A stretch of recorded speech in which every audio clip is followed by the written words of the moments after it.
Once upon a time, many years ago, true story, somewhere in Western Nigeria, I found myself, I can't remember exactly what took me there now, and it was night. Then I had just started. Nobody knew Joshua Selman. True story. And I went to a hotel and I watched people come in with cars, and there was no hope of getting a room. I didn't come from a poor family. My parents were hardworking people. It would be what I would call an average family. But now this was me building destiny. And I found myself in the city of Ibadan, Western Nigeria. And I remember standing there that night, and there was no place for me to pass the night. Are we together? True story. I didn't have the money to pay for that place.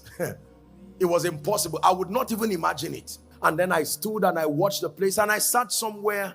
I remember that night, God is my witness, there was a church not too far from that place.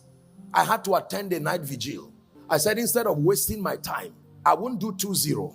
So at least, if I don't have a comfortable place to stay, let me use the opportunity and pray my destiny into being. A few years later, I would go to preach in the same city, and then they received me at the, at the airport, and they were taking me to my hotel. Guess where they took me? And while I was seated in the car, there was a convoy, and you know how protocol works. Sheep, give way. This man of God is coming. And I said, life. They would never know that once upon a time, this man stood at the corridor of that hotel with no access. The Bible says, now are we the sons of God, and it doth not yet appear. There's no need faking your life. It can be real. Just pay the price. Subscribe to the law of sacrifice. Why fake what can be real? And I remember, I would always joke that it was me and my team, these my people you see. And they took me to the highest floor and they kept me there. And then I stood at the window and I was watching them.